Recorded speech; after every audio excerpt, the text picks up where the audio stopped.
las cosas uno no puede llegar a concebir mucho como un ser humano, llega hasta esas instancias. Pero es interesante y bueno, y es una función de una de las tantas situaciones de enfermedad que tenemos que atender los que nos dedicamos a salud. ¿Sí? Ahora estás ahí, Octavio. Sí, me pasé el ¿Te teléfono, ¿se me escuchamos? escucha? Sí, te Perfecto. escuchamos. Bien, por fin. Sí. Disculpe Perdón, la todo esto. encuesta la hacemos ahora, no, la votación. Jorge. Sí, sí, como ustedes quieran. Y la Eso lo votación es al final de todo, ¿verdad? como ustedes quieran. No, no sé cómo lo tienen estructurado ustedes.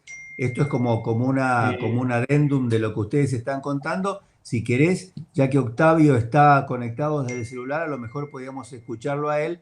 Y si te parece, Ángeles, Sí, al final hacemos las encuestas con nosotros. ¿Te parece bien? buenísimo, sí. Octavio, ¿estás Bueno, bueno, todavía? Octavio, estamos ansiosos por oírte. Dale. voy a poner la presentación desde la computadora. Muy bien. Hoy no se puede cargar el archivo. A ver. Ahí está. Ahí está. Perfecto. Ah, Muy bien. perfecto. Yo me muteo y me borro para que puedas dar la charla tranquilo, Octavio. Bárbaro. Bueno, muchas gracias. Eh, bueno, ahí Ahí, estamos. ahí está la presentación. Bueno, buenas tardes a todos. Disculpen acá los inconvenientes. Arrancamos con la charla que la idea es poder hablar de consumo problemático de sustancias y específicamente yo les voy a introducir sobre los temas de alcohol y de tabaco. Bueno, un poquito para definir qué temas y de qué vamos a tratar este encuentro, vamos a hablar brevemente sobre la prevalencia de los consumos de sustancias psicoactivas en la Argentina, luego vamos a mencionar algunas cuestiones sobre la neurobiología de las adicciones que les mencionó Julio, y sí, posteriormente vamos a hablar del alcohol etílico, su farmacología, la intoxicación alcohólica aguda, el síndrome de abstinencia y por último vamos a mencionar un poco los tóxicos que encontramos en el tabaco, en el humo del tabaco, el impacto sistémico y algunas estrategias para poder abordar a estos pacientes. Bien,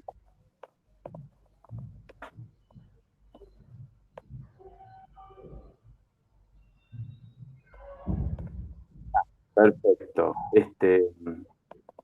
Bueno, este es un relevamiento que saqué del Observatorio del Cedronar, ¿sí? Acá pueden encontrar un montón de relevamientos distintos. Este particularmente es del 2017, que se hizo a nivel nacional sobre la prevalencia de consumo de sustancias. Es lo más actualizado que hay.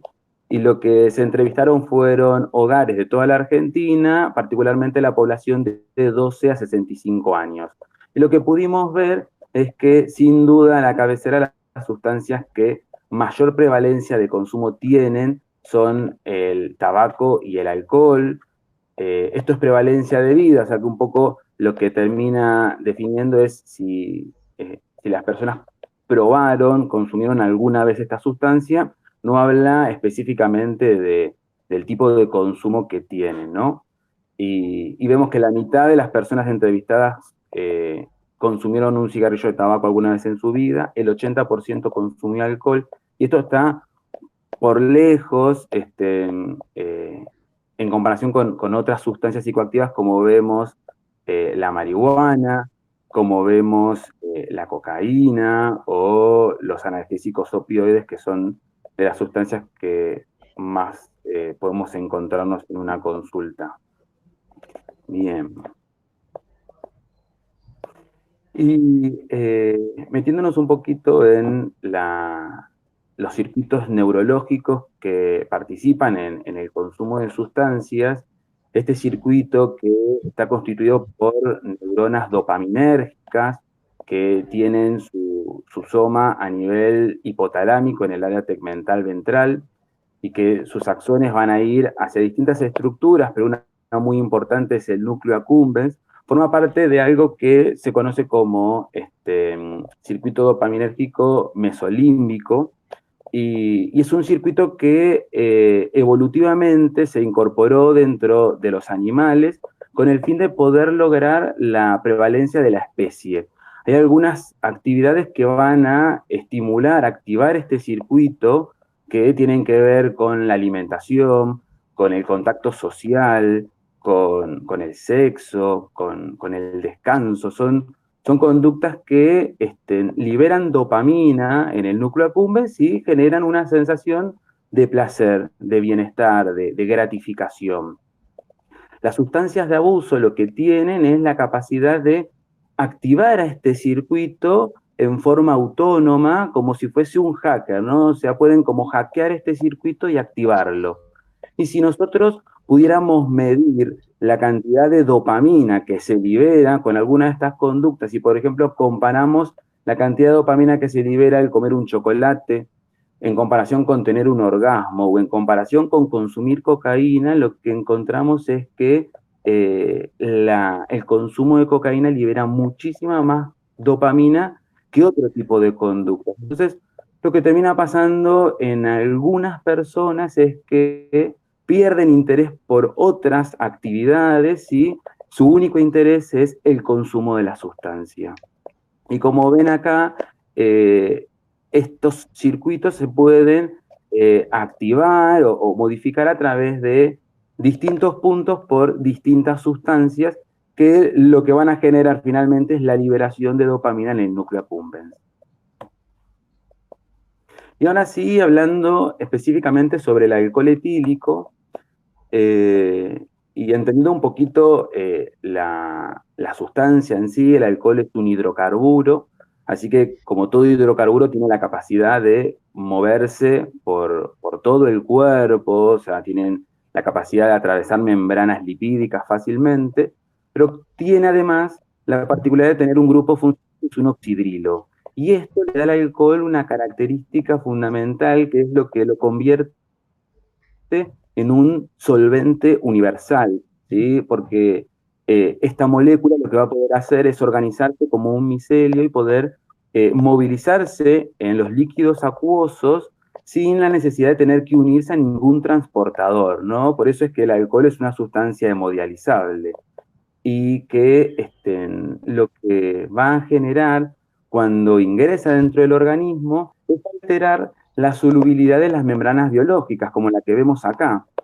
Al modificar la solubilidad de esta bicapa lipídica, lo que va a generar es alteraciones en las proteínas que se encuentran ancladas en esta bicapa, como pueden ser canales iónicos, y al modificar la estructura de estas proteínas van a modificar su funcionamiento, y así vamos a encontrar que los efectos farmacológicos del alcohol tienen que ver con potenciar el efecto inhibidor de el canal de cloro de la neurotransmisión GABAérgica, al cual abren. Además van a bloquear los receptores de glutamato, NMDA, que son receptores excitatorios. Esto va a generar el efecto depresor del sistema nervioso central. Por otro lado, libera dopamina en el núcleo accumbens, como les dije anteriormente, y esto lo hace a través de receptores opioides. Por eso es que hay un fármaco que se utiliza cuando uno intenta deshabituar al paciente del consumo de alcohol, que es la naltrexona, que es un antagonista opioide, y justamente lo que logra la naltrexona es prevenir la recaída pesada. O sea que un poco lo que hace es, cuando el paciente tiene una recaída, ¿sí? y empieza a consumir alcohol, lo que intenta lograr la naltrexona al bloquear esta gratificación es que el paciente pueda frenar ese consumo, que no llegue a tomarse hasta el agua de los floreros, sino que pueda en algún momento registrar esto e interrumpirlo. Y además, como decía Julio, el uso crónico del alcohol va a generar tolerancia, dependencia y el riesgo de un síndrome de abstinencia. Con respecto a la cinética del alcohol, se va a absorber principalmente en el tubo digestivo, así que todo lo que modifique la velocidad de vaciamiento gástrico va a modificar la absorción del alcohol.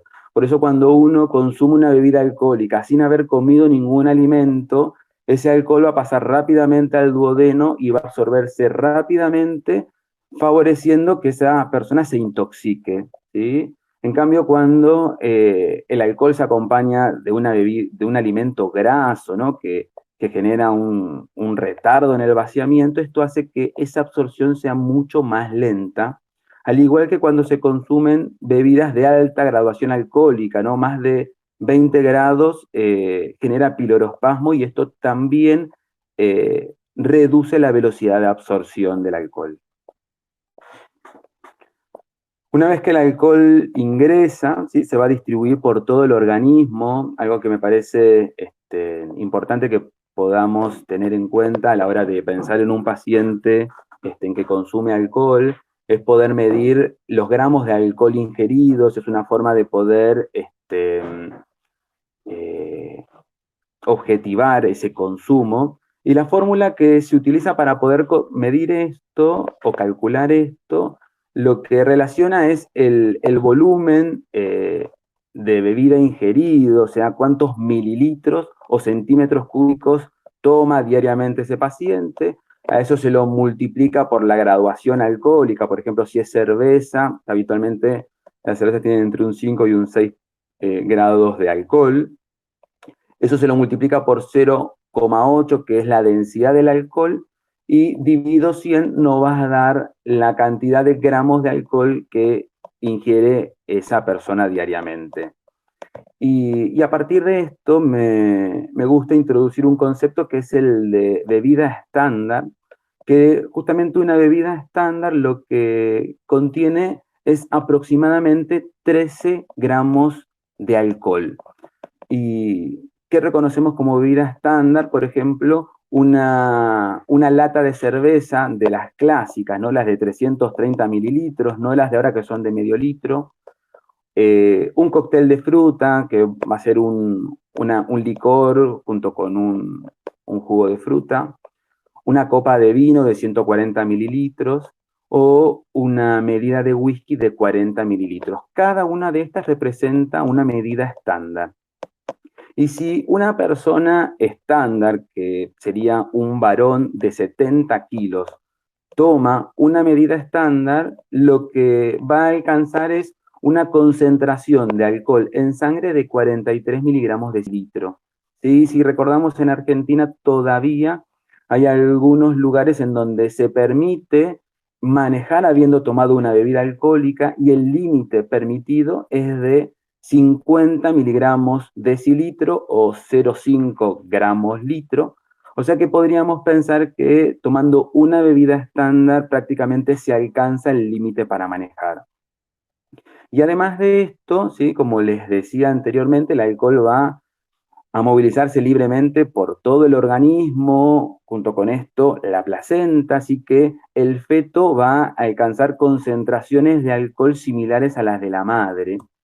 Y a partir de esto, algo que es importante tener en cuenta es que el alcohol produce algo que se llama trastorno del espectro alcohólico fetal, y lo llamamos espectro porque justamente los síntomas van a tener una variabilidad de intensidad muy grande, pero básicamente van a ser 3 tipos de síntomas que van a tener que ver con alteraciones en el neurodesarrollo, ¿sí? Este trastorno es una de las principales causas prevenibles de retraso mental congénitas, ¿sí? Porque alcanza con pedirle a la madre o lograr que la madre no tome bebidas alcohólicas durante el embarazo para evitar este retraso mental. Alteraciones faciales que algunas son características como el epicanto, que es como una membrana en el borde interno del ojo, una nariz corta, el borramiento del surco nasolabial, un labio superior adelgazado, la micrognatia, que es una mandíbula pequeña, ¿sí? Son algunas de las características que vamos a encontrar a nivel facial en estos chicos, y además el retraso en el crecimiento, habitualmente son bebés chicos. Y algo importante a tener en cuenta es que no existe un umbral con el que uno pueda decir, bueno, a partir de en tanto consumo de alcohol va a haber riesgo de esto, así que en realidad la recomendación es la de no tomar bebidas alcohólicas durante el embarazo. Con respecto al metabolismo, el alcohol se va a metabolizar por distintos circuitos. El principal es el alcohol deshidrogenasa, que lo va a metabolizar en acetaldehído, y aldehído deshidrogenasa, que lo va a metabolizar en acetona, ¿sí? La acetona se puede posteriormente liberar al plasma como un cuerpo cetónico, se puede acumular como cadenas de ácidos grasos en triglicéridos, o puede unirse a una coenzima A y ingresar al ciclo de Krebs y producir energía en forma de ATP. Algo de este circuito que es importante que podamos identificar es que va a utilizar intermediarios de oxidorreducción que son el NAD y el NADH, y es justamente a través del agotamiento de estos intermediarios por los que el alcohol va a generar grandes alteraciones en el metabolismo energético. Después, en forma secundaria, va a metabolizarse a través del circuito o sistema de citocromos, que es un sistema inducible, así que por puntos donde va a interactuar con otros fármacos, ¿sí? Y además va a generar estrés oxidativo, y en forma mucho más despreciable las catalasas. Y algo que es importante tener en cuenta es que justamente la eliminación del alcohol del organismo tiene que ver con el metabolismo enzimático. Así que por más que atendamos a un paciente con una intoxicación alcohólica en la guardia y querramos expandirlo con 3 litros de fisiológico para que se lave rápidamente y se le pase rápidamente la intoxicación, en realidad esto lo único que va a lograr es que pierda electrolitos por orina, pero no va a modificar la velocidad en que se metabolice el alcohol, ¿sí? En una persona que no está adaptada a tomar alcohol, la velocidad de metabolismo es de 20 miligramos decilitro hora. En alguien tolerante llega a ser el doble, a expensas del sistema de citocromo. Y un poquito para ver qué impacto va a haber en forma sistémica en los consumidores crónicos de alcohol. A nivel gastrointestinal vamos a encontrar el agranamiento de las parótidas, ¿sí? Es muy común ver estos pacientes que tienen la cara, el cuello ancho por el agrandamiento de las parótidas, que son parótidas grandes a expensas de tejido graso, no tejido acinar. Es muy habitual que el paciente alcohólico produzca muy poca saliva. Además, el riesgo de gastritis, esto tiene que ver con el aumento en la secreción de gastrina. Esto es de mayor intensidad en las bebidas fermentadas, como la cerveza y el vino. Va a producir mala absorción por atrofia de las vellosidades del tubo digestivo, y esto es muy sensible en la absorción de vitaminas hidrosolubles.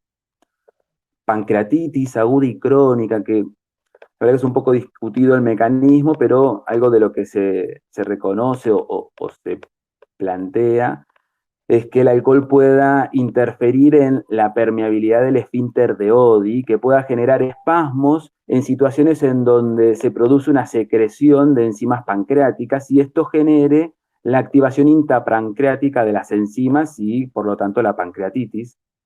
Y después, cuando pensamos con respecto a las lesiones en el hígado, ¿sí? Algo muy característico del paciente alcohólico es la esteatosis, porque, como anteriormente les dije, el alcohol se va a acumular como cadenas de ácidos grasos, así que va a generar esteatosis.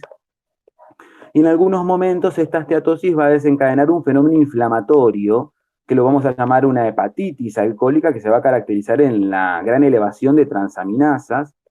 Y algo que me gusta explicarle a mis pacientes cuando hablamos de las lesiones en el hígado es que cada vez que se genera una inflamación, una vez que esa inflamación se reduce, se genera una cicatriz en el hígado. Y cuando se acumulan suficientes cicatrices, a eso se lo llama cirrosis, ¿no? Y lo que vamos a encontrar es la insuficiencia hepática.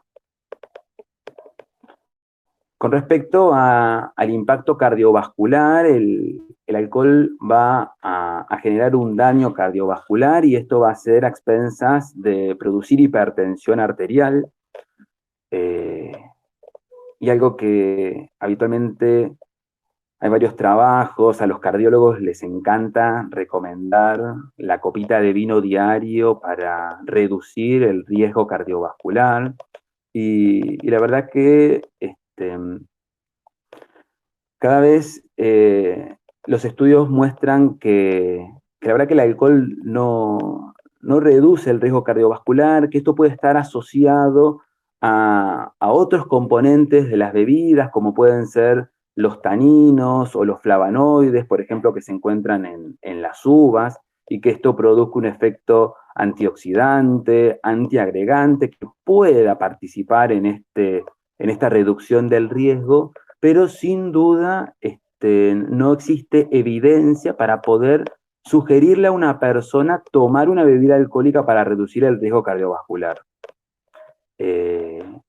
Hay algo que se conoce como corazón de fin de semana, que es el desarrollo de una fibrilación auricular en el contexto de una intoxicación alcohólica aguda, y esto tiene que ver con que en algunos pacientes a veces una intoxicación aguda es el camino para poder diagnosticar posteriormente la existencia de un as anómalo que permite una reentrada y una arritmia por este mecanismo. No cualquier persona hace una FA por una intoxicación alcohólica.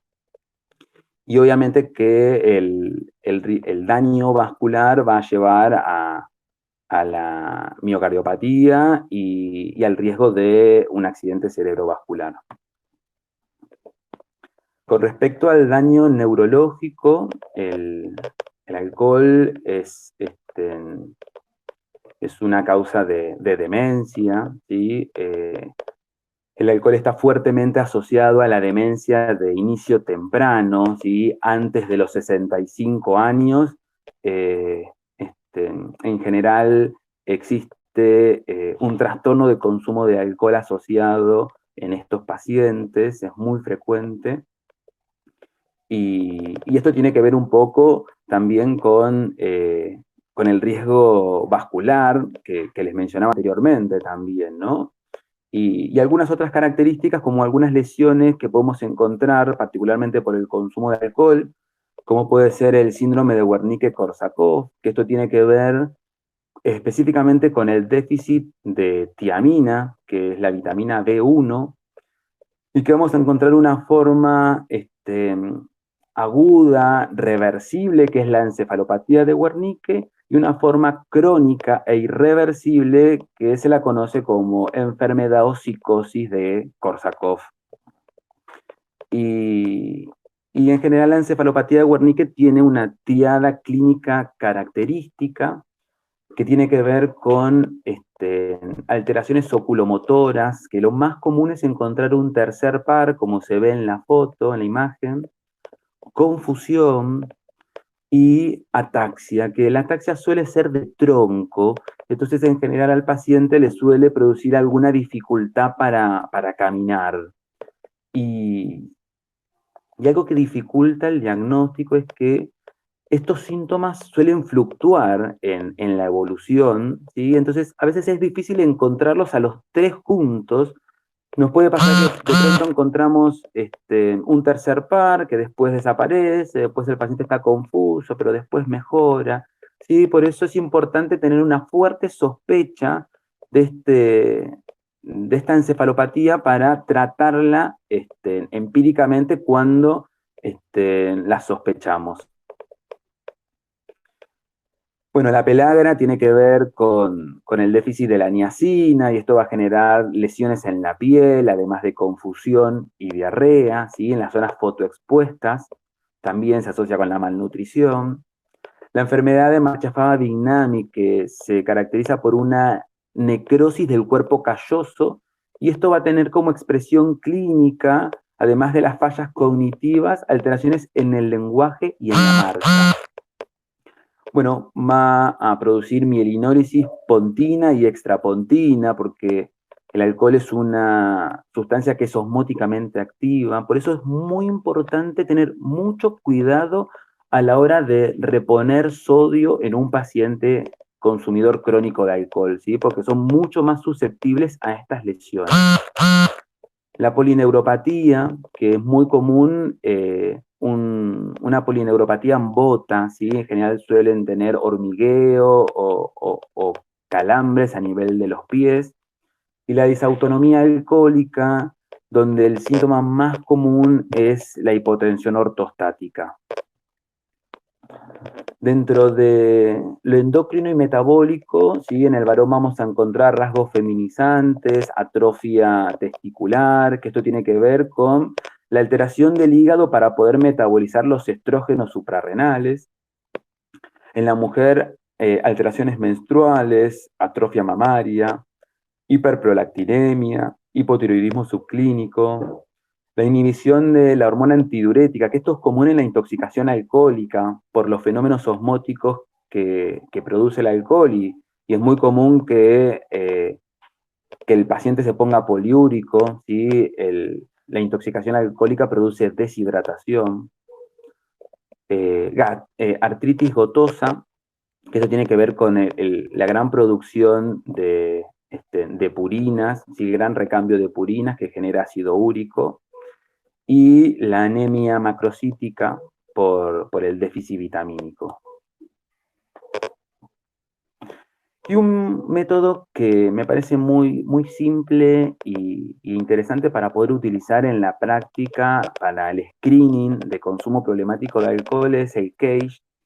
Es un método que implica 3 preguntas, así que uno las puede hacer en la entrevista, no es necesario que el paciente tenga que completar un formulario, y que no mide específicamente una cantidad de alcohol consumido, sino que evalúa un poco más el vínculo que tiene el paciente con el alcohol, y las preguntas implican si alguna vez pensó que tenía que tomar menos alcohol, si alguna vez alguien lo criticó por cómo tomaba alcohol, si alguna vez se sintió culpable, o si alguna vez tuvo que tomar alcohol para poder calmar los nervios o arrancar las actividades de la mañana. 2 preguntas positivas hacen diagnóstico de un consumo problemático, y 4 tiene un valor predictivo muy alto para dependencia alcohólica. Bien, entonces, yendo específicamente a la intoxicación alcohólica aguda, recuerden que es la principal causa de síndrome sedativo hipnótico en la guardia. Algunos de los síntomas que vamos a encontrar es el rubor facial, como el que vemos en la imagen. Esto tiene que ver con la vasodilatación periférica que se produce por el acetaldehído que se libera a la circulación sistémica. Esto va a generar pérdida de calor con el riesgo de hipotermia, va a generar hipotensión, taquicardia, y a medida que aumenta la concentración alcohólica va a haber depresión de las funciones neurológicas con hipoventilación, náuseas, vómitos, ataxia y el deterioro del sensorio que puede llegar hasta el coma. ¿Y qué cosas tenemos que tener particular atención cuando evaluamos a un paciente intoxicado en la guardia? ¿Sí? El riesgo de las neumonías aspirativas, ¿no? Porque como ya vimos, va a haber un deterioro de las funciones neurológicas, y el riesgo de, además, poder tener vómitos por la misma intoxicación, aumenta mucho el riesgo de broncoaspiración. Y si además prestamos atención en que en general cuando el paciente deteriora el sensorio queda en la posición que está, y esto aumenta más el riesgo de broncoaspiración. Por eso es importante siempre colocarlo en la posición de seguridad, que es el decúbito lateral, preferentemente izquierdo, así el estómago queda en el hemicuerpo inferior y reduce el riesgo de reflujo. Además, bueno, la hipotermia, como ya les mencioné, el riesgo de hipoglucemia, y esto tiene que ver con esto que les mencionaba anteriormente de los intermediarios de oxidorreducción, ¿sí? El alcohol va a utilizarlo, y lo que va a generar es el agotamiento del NAD oxidado, ¿sí? Va a acumularse el reducido, y el único o el principal mecanismo que va a encontrar el hígado para poder volver a oxidarlo es reducir el piruvato a lactato, ¿sí? Evitando entonces que se produzca gluconeogénesis. Entonces esto va a predisponer la hipoglucemia. Y si además pensamos que el paciente tiene déficit de tiamina, esto va a interferir en el ingreso del acetil-CoA al ciclo de Krebs. Por lo tanto, va a aumentar el riesgo de anaerobiosis con mayor producción de ácido láctico. El riesgo de convulsiones, y esto está directamente relacionado con la hipoglucemia, ¿sí? Porque si recordamos, el alcohol estimulaba los receptores GABA, bloqueaba los receptores glutamatérgicos excitatorios, o sea que produciría sedación, no habría mucha idea de por qué produciría una convulsión. Esto tiene que ver con la hipoglucemia, así que un paciente intoxicado por alcohol que convulsiva, sin duda hay que reponerle glucosa, ¿sí? Y controlarle con una glucosa capilar. Bueno, el riesgo de arritmias y el riesgo de traumatismo, ¿no? Porque muchos pacientes al desinhibirse se pelean o al estar atáxicos se caen y se golpean. Con respecto al laboratorio, habitualmente pedimos una rutina general, ¿sí? Y a esto le agregamos una CPK, porque suelen golpearse estos pacientes y producir rhabdomiólisis. Y si tenemos la posibilidad de medir una alcoholemia, esto nos va a ayudar a diagnosticar esa intoxicación alcohólica y a poder predecir cuántas horas va a necesitar para poder recuperarse. Y algo que se puede utilizar, ya no por guardia, pero que sirve para evaluar un paciente alcohólico crónico, la gamma GT es una enzima que puede demostrar que el paciente está tomando activamente porque aumenta cuando se produce un consumo de grandes cantidades de alcohol. ¿Sí? Como para pensar en un paciente que tengamos en seguimiento con el antecedente de consumo y que de pronto veamos que empieza a desorganizarse y que cuando le preguntamos nos dicen que no está tomando. Bueno, los triglicéridos, el volumen corpuscular son cosas que van a estar alteradas frecuentemente. La coagulopatía, cuando pensamos en la cirrosis, el ácido úrico, y habitualmente los consumidores crónicos son hipomagnesémicos. Y algo que tenemos que también prestar atención en la guardia, ¿sí? Es que no haya otra causa de deterioro de sensorio, además de la intoxicación alcohólica, y que podamos revertir fácilmente. Y por eso, sí, hay que pensar que el paciente no esté hipoxémico, que el paciente no esté hipoglucémico, o que el paciente no esté sufriendo una encefalopatía de Wernicke, que cuando creemos que está cursando una encefalopatía de Wernicke vamos a hacer un tratamiento con tiamina en altas dosis, ¿sí? Vamos a utilizar 500 miligramos cada 8 horas, porque como es hidrosoluble, es recomendable que sean varias dosis diarias, porque si no el exceso se elimina por el riñón y deja de tener efecto. Generalmente lo hacemos por 5 días, y cuando capaz el paciente no sospechamos que tenga una encefalopatía de Wernicke, pero es un paciente alcohólico crónico o que está mal nutrido, solemos reponérselo y utilizamos dosis de 100 miligramos cada 8 horas. ¿Sí? Si va a estar internado, se lo dejamos esto por 5 días. Y bueno, junto con el manejo, ¿sí? Si el paciente ingresa violento, ¿sí? Algo de lo que vamos a utilizar es medicación para poder controlarlo, contenerlo, ¿sí? Solemos utilizar benzodiazepinas, por el riesgo de que pueda haber consumido alguna otra sustancia estimulante, ¿sí? Por eso no utilizamos de una el haloperidol.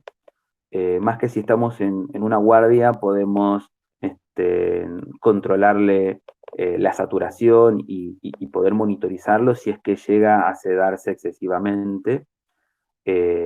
Reponerle, hidratarlo, porque el alcohol va a deshidratar, reponerle el complejo B, la tiamina, darle un protector gástrico como un inhibidor de bomba de protones, un antiemético para evitar, ¿sí? Que pueda broncoaspirarse. Y en algunas situaciones graves, cuando encontramos una alcoholemia mayor de 500 miligramos decilitro, podemos pensar en la hemodiálisis para evitar las complicaciones de la acidosis metabólica que va a tener el paciente.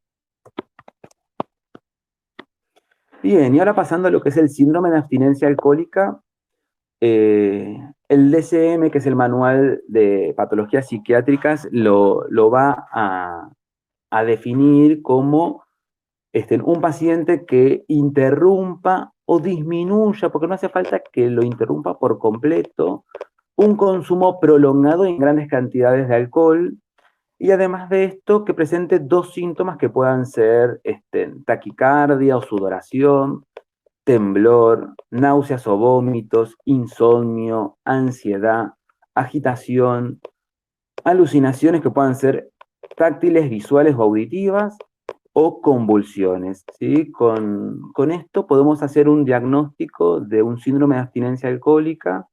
Esto va a generar un deterioro psicosocial del paciente y siempre que no podamos encontrar algún otro diagnóstico diferencial también que justifique esta clínica.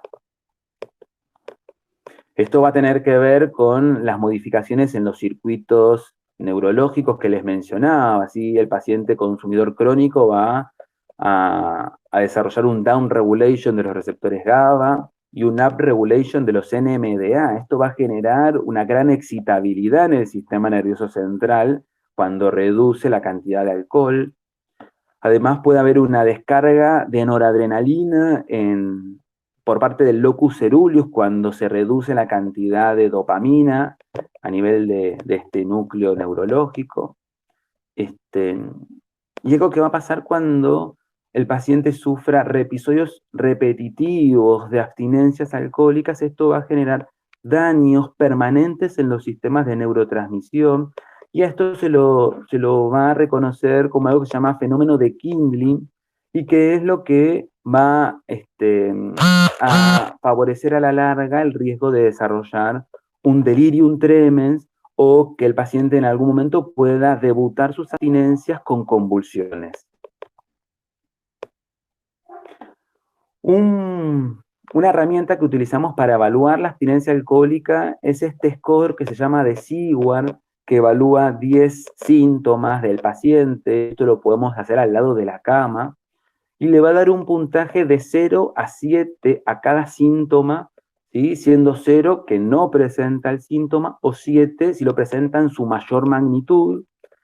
Los síntomas que va a evaluar van a tener que ver con la ansiedad, la sudoración, alteraciones sensoperceptivas que las va a evaluar en forma independiente, si son táctiles, si son visuales o si son auditivas, que tenga temblor, que tenga agitación, que tenga náuseas y vómitos o que tenga cefalea. Y esto nos va a servir para dos cosas particularmente. En un paciente que no se encuentre medicado con benzodiazepinas, que es el tratamiento de primera línea, o sea, un paciente virgen de tratamiento, nos va a servir para evaluar la severidad de esa abstinencia. Y con un puntaje de 8, vamos a decir que la abstinencia es leve. Con un puntaje hasta 20 es moderada, más de 20 es una abstinencia grave. Y una vez que iniciamos el tratamiento de estos pacientes, nos va a servir para evaluar la necesidad de aumentar la medicación, ¿sí? Cada vez que evaluemos a estos pacientes y reunamos 7 puntos o más, esto nos va a indicar que hay que aumentar la dosis de benzodiazepinas.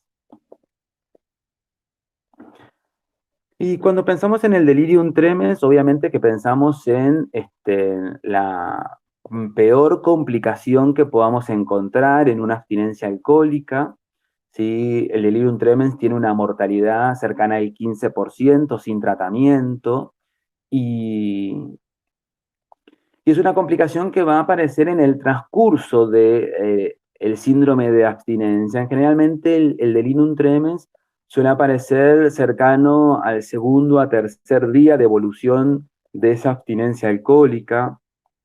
Y algo que va a definir al delirium tremens es la existencia de delirium, ¿sí? Porque el delirium tremens es un síndrome confusional agudo. porque a veces uno piensa que un delirium tremens es un paciente con alucinaciones, y en realidad no es lo que lo define el delirium tremens. ¿Sí? Un paciente puede tener alucinaciones y estar globalmente orientado y no va a ser un delirium tremens, ¿sí? Pero cuando el paciente desarrolla un síndrome confusional, sí vamos a pensar en que pueda estar cursando un delirium tremens, y justamente la magnitud de los síntomas van a ser mucho más severas, por eso es que suele acompañarse habitualmente de alucinaciones, pero no es lo que lo va a definir, ¿sí? Sino va a ser estas fallas cognitivas, esta falta de atención, estas fallas nésicas que son características del síndrome confusional, y que en general algo que va a caracterizar también al delirium tremens es la gran cantidad de medicación que van a necesitar estos pacientes. Habitualmente son refractarios a las benzodiazepinas y tenemos que utilizar otros fármacos que ya vamos a ver. Este, y cuando pensamos en que el paciente cursa un delirium tremens, esa abstinencia suele ser mucho más larga que, que otras, que una común suele durar 7 días y un delirium tremens puede durar 2 semanas. Algo que nos va a predecir el riesgo de un delirium tremens es que haya tenido episodios previos de abstinencia, que esto de abstinencias graves, ¿no? Que esto es algo de lo que habla el fenómeno de Kindle, ¿no? Las abstinencias van a ser iguales o peores que las que ya tuvo, que debute con abstinencias o que en el laboratorio de inicio tenga hipocalemia o plaquetopenia. Un paciente sin antecedentes de abstinencias graves, sin trastornos clínicos ni psiquiátricos, con un SIGWAR bajo, vamos a pensar en darle una benzodiazepina vía oral. Ya, si no es este el caso, vamos a pensar que capaz requiera una hospitalización. En algunos casos vamos a utilizar neurolépticos, que son cuando estén confusos o con alteraciones sensoperceptivas, y cuando encontremos pacientes refractarios a las benzodiazepinas, vamos a utilizar simpaticolíticos como la clonidina o la dexmedetomidina. Además vamos a dar complejo B, potasio, magnesio, ácido fólico y la reposición de tiamina. Bien, y ahora pasamos al tabaco, ¿sí? Que esto va a ser breve, no me quiero extender mucho porque la verdad que ya se pasó bastante tiempo. El humo del tabaco contiene un montón de sustancias tóxicas. Sin duda la nicotina es el responsable del fenómeno de dependencia, pero además de la nicotina vamos a encontrar varias sustancias que son carcinógenas, como los benzopirenos, como el alquitrán. Vamos a encontrar amoníaco, que se utiliza para aumentar la potencia adictiva de la nicotina al alcalinizarla. Vamos a encontrar metales pesados como cadmio, plomo, porque la planta de tabaco es una planta bioremediadora, o sea que capta muchas sustancias del suelo y las incorpora a la planta. Pesticidas, ¿sí? Que se utilizan para mejorar la producción del tabaco. Todo esto se va a incorporar al consumir el tabaco, y algo de lo que vamos a encontrar es que el tabaco va a producir un montón de lesiones cancerígenas, no solo en la vía respiratoria, que va a ser desde la boca al pulmón, sino además a nivel digestivo, en el esófago, estómago, a nivel del páncreas, a nivel renal, en el colon, en el cuello uterino, en la vejiga, en la sangre, va a producir linfomas. Y además vamos a encontrar a nivel sistémico el riesgo de ACVs, el riesgo de cegueras, las lesiones dentales, el riesgo cardiovascular, el riesgo de POC,